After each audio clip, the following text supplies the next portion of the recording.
এখন স্ক্রিনের মধ্যে তোমরা যে প্রতিবেদনটা দেখতে পাচ্ছ সেখানে একদম হেডিং এ কি বলা আছে, ট্যাবের সতর্কতা রাজ্যের।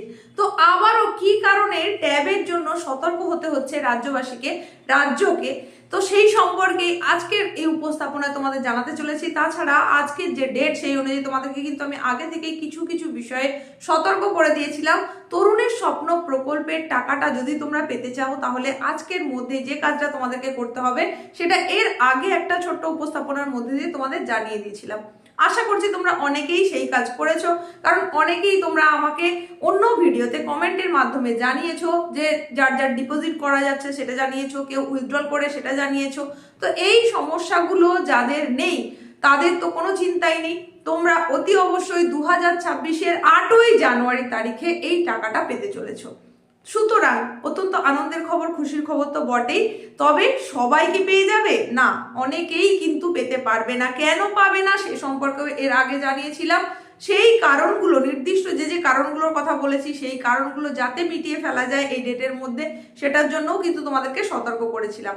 আর এখন যে প্রতিবেদনের হেডিংটা তোমাদের দেখালাম, একটা বহুল প্রচলিত সংবাদপত্রের হেডিং তোমাদের দেখালাম, সেখানে তাহলে কি বলা হচ্ছে, ট্যাবের জন্য সতর্কতা রাজ্যের কেন, সেটা তোমাদেরকে একটুখানি পড়ে শোনাই কি ঘটনা ঘটলো, তাহলে তোমাদের কাছে ব্যাপারটা আরো পরিষ্কার হয়ে যাবে। দেখো, এখানে বলা হচ্ছে চলতি মাসে পড়ুয়াদের হাতে আসবে ট্যাবের টাকা। তরুণের স্বপ্ন প্রকল্পের আওতায় প্রায় 6 লক্ষ পড়ুয়ার ব্যাংক অ্যাকাউন্টে 8ই জানুয়ারি থেকে সরাসরি 10,000 টাকা করে জমা পড়বে। এই নির্দেশিকাকে সফল করতে সমস্ত রকম দুর্নীতি এড়াতে চাইছে শিক্ষা দপ্তর। গত বছর এই প্রকল্প ঘিরে একাধিক অনিয়মের অভিযোগ উঠেছিল। বহু পড়ুয়ার ট্যাবের টাকা চলে গিয়েছিল অন্য কোনো অ্যাকাউন্টে, আবার কারো কারো অ্যাকাউন্ট হ্যাক হয়ে যাওয়ার অভিযোগও উঠেছিল। এইসব ঘটনাকে নজরে রেখে বিধানসভা নির্বাচনের আগে স্বচ্ছভাবে এই প্রকল্পকে এবছর পরিচালনা করতে চাইছে রাজ্য সরকার। ইতিমধ্যেই স্কুলগুলির প্রধান শিক্ষকদের কাছে পৌঁছে গিয়েছে নির্দেশিকাও। এই সমস্ত তথ্য কিন্তু তোমাদেরকে আগেই আমি জানিয়ে দিয়েছিলাম, কি কি ঘটনা ঘটেছিল, কেন দেরি হচ্ছে, সমস্তটাই জানিয়েছিলাম। দেখা যাক আর কি বলছে এখানে। গত বছর সেপ্টেম্বরের মধ্যে ট্যাবের টাকা পাওয়ার কথা ছিল একাদশ শ্রেণীর পড়ুয়াদের। সমগ্র পদ্ধতি পরিচালনা করতে বেশ খানিকটা সময় লাগছে বলেই এত বিলম্ব বলে জানিয়েছেন শিক্ষা দপ্তরের কর্তারা। যোগ্য ছাত্রছাত্রীদের বারবার তালিকা যাচাইকরণ, তথ্য মিলিয়ে দেখা ও নথিপত্র সঠিকভাবে আপলোড করার ওপর বিশেষভাবে গুরুত্ব দেওয়া হয়েছে। স্কুল ও জেলা স্কুল পরিদর্শকের দপ্তরের মধ্যে সমন্বয় জোরদার করা হচ্ছে। প্রকল্প বাস্তবায়নের অগ্রগতি সম্পর্কে ঊর্ধ্বতন দপ্তরের নিয়মিত রিপোর্ট পাঠাচ্ছে স্কুলগুলি। ইতিমধ্যেই জেলা স্কুল পরিদর্শকরা স্কুলগুলিকে এই বিষয়ে চিঠি পাঠিয়েছেন।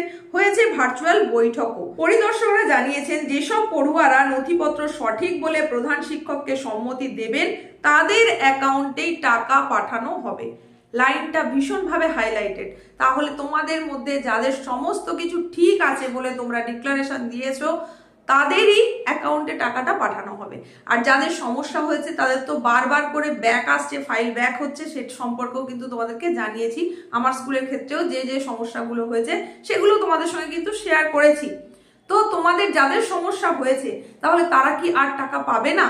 তোমাদের জন্য কি সিদ্ধান্ত নিচ্ছে রাজ্য সরকার সেই সম্পর্কে সঠিকভাবে আপডেট না এলেও আমার মনে হয় তোমাদের আবারও সুযোগ দেওয়া হবে, যাতে তোমাদের এই সমস্ত নথি যাচাই করে নেওয়া হয়, শুধরে নেওয়া হয়, সংশোধন করে নেওয়া হয়, তারপরে তোমাদেরকেও নিশ্চয়ই টাকাটা দেওয়া হবে। আরো কি বলা হচ্ছে আমরা একটু দেখে নিই। এখানে বলা হচ্ছে যদিও বহু পড়ুয়ার নামের বানানের সঙ্গে তাদের পরিচয়পত্র বা ব্যাংক অ্যাকাউন্টের তথ্যে গরমিল রয়েছে বলেই তথ্য যাচাইয়ের সময় দেখা যাচ্ছে, সেসব দ্রুত সংশোধনের নির্দেশ দিয়েছে শিক্ষা দপ্তর। এবার সেলফ ডিক্লারেশন দেওয়ার পাশাপাশি পড়ুয়ারা নিজেরাই পোর্টালে আপলোড করার আগে তথ্য যাচাই করে নিচ্ছে। তাছাড়া অন্য রাজ্যের ব্যাংকের শাখায় অ্যাকাউন্ট থাকলে সেই অ্যাকাউন্ট লিংক করাতে পড়ুয়াদের নিষেধ করা হচ্ছে। এটা খুব ভালো করে বুঝে নাও, নিশ্চয়ই তোমাদেরকেও এই সম্পর্কে ইনস্ট্রাকশন দেওয়া হয়েছিল। লাইনটা আরো একবার বলছি, অন্য রাজ্যের ব্যাংকের শাখায় অ্যাকাউন্ট থাকলে সেই অ্যাকাউন্টে লিংক করাতে পড়ুয়াদের নিষেধ করা হচ্ছে। যদি এরকম ঘটনা ঘটে থাকে তাহলে সেক্ষেত্রে কিন্তু টাকা পেতে সত্যি সমস্যা হবে। তো এত কিছুর পরেও বলি তোমাদের জন্য অবশ্যই ভালো একটা খবর। একটু বিলম্ব হলো ঠিকই, একটু না অনেকটাই বিলম্ব হলো, কিন্তু তাহলেও তোমরা পেতে চলেছো এই জানুয়ারির 8 তারিখ থেকে সেটা কি তরুণের স্বপ্ন প্রকল্পের মোবাইল বা ট্যাব কেনার জন্য 10,000 টাকা, যার ইনোগ্রেশন হওয়ার সঙ্গে সঙ্গে অ্যাকাউন্টে তোমাদের টাকা ঢুকতে শুরু করবে। মজার ব্যাপার হচ্ছে তোমাদের মধ্যে অনেকেই কমেন্টে এটাও জানতে চেয়েছো এই টাকাটা কখন ঢুকবে, মানে তোমাদের আর একটুও বিলম্ব সইছে না, তাই তোমরা এই ধরনের প্রশ্নও করছো।